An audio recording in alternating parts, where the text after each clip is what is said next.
बिस्मिल्लाहिर्रहमानिर्रहीम। Microsoft Excel में आप शीट्स का जो रिलेशनशिप आप कैसे बना सकते हैं, आज की इस क्लास में कंप्लीट प्रोसेस सीखेंगे। चैनल पर फर्स्ट है तो प्लीज़ चैनल को सब्सक्राइब कर लें, वीडियो को भी लाइक कर दें। हमारे सामने यहाँ पर दो शीट्स ओपन है, जिसमें एम्प्लॉई की जो डिटेल है वो यहाँ पर दी गई, सेल्स का जो डाटा वो यहाँ पर टाइप किया गया और कुछ जो डिटेल है वो यहाँ पर शीट सेकंड यहाँ पर 6 नंबर जो शीट है इसमें यहाँ पर टाइप की गई है। इन दोनों शीट से जो एक हमने यहाँ पर टेबल बनाया, इन दोनों शीट से ये वाली जो इन्फॉर्मेशन है वो यहाँ पर इन दोनों शीट से आ रही है। तो इसमें आप देख सकते हैं जो हमने जो डाटा है सेल का यहाँ पर हमने मेंटेन किया है कि किस एम्प्लाई ने किस कंपनी को किस डेट को और कितनी सेल की है। तो ये दोनों शीट से यहाँ पर जो इन्फॉर्मेशन है वो यहाँ पर कलेक्ट कर रहा है। तो इस तरह का आप माइक्रोसॉफ्ट एक्सेल में शीट्स का रिलेशनशिप आप कैसे बना सकते हैं, तो आज की इस क्लास में कंप्लीट प्रोसेस सीखेंगे। इस प्रोसेस को हम दोबारा जीरो से स्टार्ट करते हैं और देखते हैं ये वाला जो रिलेशनशिप आप माइक्रोसॉफ्ट एक्सेल में कैसे बना सकते हैं। सबसे पहले हम इस डाटा को कॉपी कर लेते हैं, कंट्रोल सी बटन प्रेस कर रहे हैं और न्यू शीट को बढ़ा देते हैं। कंट्रोल एन बटन प्रेस करेंगे, आप सामने एक न्यू शीट ओपन हो जाएगी। यहाँ पर हम इस डाटा को पेस्ट कर लेते हैं, वैल्यू में पेस्ट कर रहे हैं और उसके बाद जो दूसरा डाटा है वो भी हम यहाँ पर उठा लेते हैं, इसको भी हम कॉपी कर रहे हैं।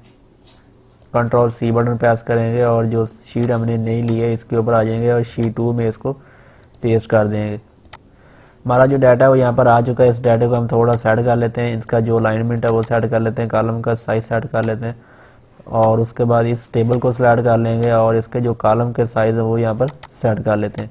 हमारा जो डाटा है वो यहाँ पर टाइप हो चुका। अब जस्ट इस डाटे को हमने यहाँ पर टेबल में कन्वर्ट करना है, तो इस डाटे को सिलेक्ट कर लेंगे और कीबोर्ड से कंट्रोल टी बटन प्रेस कर लेंगे और इसको यहाँ पर चेक लगा देना, my table has been header, इसको हमने यहाँ पर चेक लगा देना, इसको ओके कर देंगे। हमारा जो टेबल है वो यहाँ पर क्रिएट हो चुका है। और इसी तरह दूसरा जो डाटा है इसको भी हमने यहाँ पर टेबल में कन्वर्ट कर लेना है। इस डाटे को सिलेक्ट कर लेंगे और कीबोर्ड से कंट्रोल टी बटन प्रेस कर लेंगे और यहाँ पर जो चेक लगाना है अपने वो लगा देना अपने और इसको ओके कर देना। हमारा जो डाटा वो यहाँ पर टेबल में कन्वर्ट हो चुका है। अब यहाँ पर ये जो डेट आ रही है इसको हम यहाँ पर सेट कर लेंगे। तो इसके लिए यहाँ पर हम होम टैब में आ जाएंगे, यहाँ पर जो नंबर फॉर्मेट है इसके ऊपर क्लिक करेंगे और यहाँ पर डेट के ऊपर क्लिक करेंगे और यहाँ पर जो भी डेट फॉर्मेट आपने रखना वो यहाँ से सिलेक्ट करेंगे और इसको ओके कर देंगे। हमारी जो डेट है वो यहाँ पर सेट हो चुकी है। अब जस्ट हमने यहाँ पर जो शीट्स का रिलेशनशिप बनाना है, तो इसके लिए सबसे पहले हमने जाना है डाटा टैब में।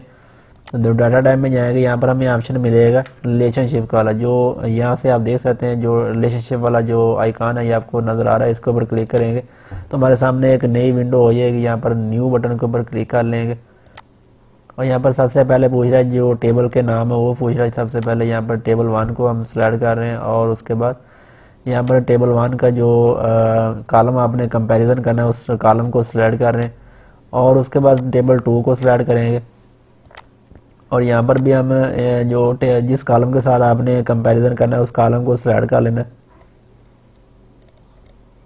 एम्प्लॉय कोड को यहाँ पर हम सिलेक्ट कर लें और इसको कर रहे हैं ओके। हमारा जो रिलेशनशिप है वो यहाँ पर क्रिएट हो चुका है। इस विंडो को हमने क्लोज कर देना है और अब हमने यहाँ पर जो इस डाटे को हमने यहाँ पर पाइवट टेबल क्रिएट करना है, तो इस डाटे को सिलेक्ट कर लेंगे और इंसर्ट टैब में जाएंगे। यहाँ पर हमें ऑप्शन मिलेगा पाइवट टेबल, इसके ऊपर क्लिक करेंगे। हमारे सामने यहाँ पर एक न्यू विंडो आ चुकी है। यहाँ पर आप देख सकते हैं जो विंडो है पाइवट टेबल की वो यहाँ पर आ चुकी है। इसके ऊपर हमने यहाँ पर नीचे एक ऑप्शन आ रहा है add this data to the data module, इसके ऊपर क्लिक कर देंगे और इसको ओके कर देंगे। यहाँ पर हमने न्यू शीट के ऊपर क्रिएट करना है तो इसको हम ओके कर देंगे।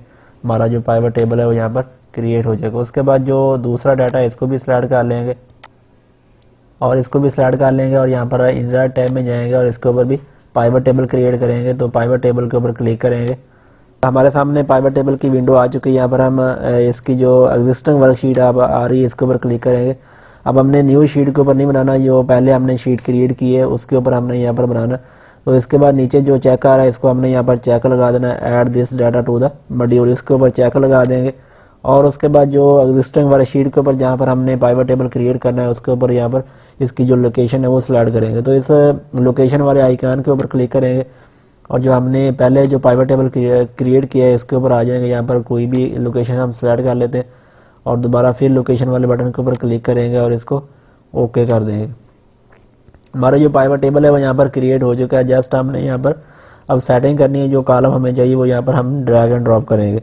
तो सबसे पहले हम आ जाते हैं यहाँ पर, हमें मंथ वाइज हमने डाटा चेक करना है कि किस मंथ में कितनी सेल हुई है और कौन से एम्प्लॉय ने सेल की है और किस कंपनी को सेल की है और कितनी कितनी सेल की है, और यहाँ पर टोटल हम यहाँ पर देखना चाहते हैं। दोनों शीट से जो हमारा जो रिलेशनशिप है वो यहाँ पर क्रिएट हो चुका है, ये आप देख सकते हैं यहाँ पर दोनों टेबल यहाँ पर आ रहे हैं। तो सबसे पहले हम यहाँ पर टेबल 2 के ऊपर आ जाते हैं। यहाँ पर हम जो मंथ सेल है इसको यहाँ पर हम ले आते हैं रो में। हमारा जो डाटा है वो यहाँ पर रो के अंदर आ चुका है। यहाँ पर आप देख सकते हैं जो डेट है वो यहाँ पर इधर आ चुके हैं। अगर आपने इसको अनग्रुप करना है तो इसको ऊपर राइट क्लिक करेंगे और इसको अनग्रुप कर देंगे, और अगर आपने इसका मंथ वाइज ग्रुप बनाना है तो इसके ऊपर राइट क्लिक करेंगे और यहाँ पर ग्रुप के ऊपर क्लिक करेंगे। यहाँ पर हम मंथ के ऊपर क्लिक करेंगे और हमारा जो डाटा है वो यहाँ पर मंथ में कन्वर्ट हो जाएगा। और उसके बाद यहाँ पर हम ऐड करेंगे जो नेक्स्ट कॉलम हम यहाँ पर ऐड कर लेते हैं। यहाँ पर एटम को पकड़ेंगे और इसको कॉलम के अंदर रख देंगे, और उसके बाद जो टोटल अमाउंट आ रही है इसको पकड़ेंगे, यहाँ पर वैल्यूज़ के अंदर रख देंगे। तो ये आप देख सकते हैं जो डाटा वो यहाँ पर कलेक्ट होके आ रहा है। अगर आपने इसमें और इन्फॉर्मेशन ऐड करनी है तो आपने जो भी कॉलम इसमें ऐड करना है दोबारा फील्ड लिस्ट में आ जाएंगे। यहाँ पर फील्ड लिस्ट के ऊपर क्लिक करेंगे, और अगर आपने कंपनी की डिटेल ऐड करनी है, किस कंपनी को जो सेल की गई है वो यहाँ पर कंपनी का नाम ऐड हो जाए, तो यहाँ पर कंपनी को सिलेक्ट कर लेंगे और यहाँ पर इसको रख देंगे। हमारी जो कंपनी का नाम है वो भी यहाँ पर आ रहा है। और इसके बाद इस टेबल को अगर आपने थोड़ा सा डिज़ाइन करना है तो यहाँ पर हम डिज़ाइन टैब में जाएंगे और यहाँ पर रिपोर्ट लेआउट के ऊपर क्लिक करेंगे। यहाँ पर हमें ऑप्शन मिलेगा शो इन टेबुलर फॉर्म, इसके ऊपर क्लिक कर देंगे। हमारा जो डाटा है वो यहाँ पर टेबुलर फॉर्म में आ जाएगा। ये आप देख सकते हैं हमारा जो डाटा है वो यहाँ पर टेबुलर फॉर्म में आ चुका है। यहाँ पर डेट वाइज जो टोटल आ रहा है इसको हमने यहाँ पर रिमूव कर देना। यहाँ पर मंथ वाइज सेल के ऊपर क्लिक करेंगे, यहाँ पर हम फील्ड स्टार्टर के ऊपर क्लिक करेंगे, यहाँ पर इसको नन कर देंगे और इसको ओके कर देंगे। ये आप देख सकते हैं यहाँ पर फर्स्ट सबसे पहले यहाँ पर मंथ आ रहा है, उसके बाद यहाँ पर डे आ गया, यहाँ पर उसके बाद कंपनी का नाम आ रहा है। और उसके बाद अगर आपने ऐड करना चाहते हैं कि इसमें किस कंपनी ने या किस एम्प्लॉय ने जो सेल है वो की है, तो यहाँ पर एम्प्लॉय का नाम हम ऐड कर लेते हैं। कंपनी के आगे यहाँ पर ऐड करना है या फिर कंपनी के पहले ऐड करना है, तो यहाँ पर हम इसको कॉलम को यहाँ पर ड्रैग एंड ड्रॉप करेंगे। ये आप देख सकते हैं हमने कंपनी के बाद नाम को रख दिया एम्प्लॉय का नाम, तो हमारा जो एम्प्लॉय नाम है वो यहाँ पर आ चुका है। इसको यहाँ पर जो टोटल है वो यहाँ पर आ रहा है, इसका भी हमने यहाँ पर टोटल ख़त्म कर देना। और एम्प्लॉय का जो जो कंपनी का भी टोटल आ रहा है इसको भी हम यहाँ पर ख़त्म कर देते हैं। कंपनी वाले फील्ड के ऊपर क्लिक करेंगे, यहाँ पर हम फील्ड स्टार्टर के ऊपर क्लिक कर लेंगे और उसके बाद नन के ऊपर क्लिक करेंगे और इसको ओके कर देंगे। ये आप देख सकते हैं हमारा जो कंपनी का जो टोटल है वो यहाँ पर ख़त्म हो चुका है। अब यहाँ पर कंपनी की डिटेल भी आ गई है और उसके बाद एम्प्लॉय का नाम भी आ गया। यहाँ पर जो टोटल सेल की गई है वो भी यहाँ पर आ चुकी है। दोस्तों ये था तरीका कि माइक्रोसॉफ्ट एक्सेल में शीट्स का रिलेशनशिप आप कैसे बना सकते हैं। यहाँ पर आप देख सकते हैं हमारा जो डाटा है यहाँ पर दोनों शीट से कलेक्ट होकर यहाँ पर आ रहा है एक शीट के ऊपर। तो ये था रिलेशनशिप माइक्रोसॉफ्ट एक्सेल में, एक्सेल का जो शीट रिलेशनशिप आप कैसे बना सकते हैं।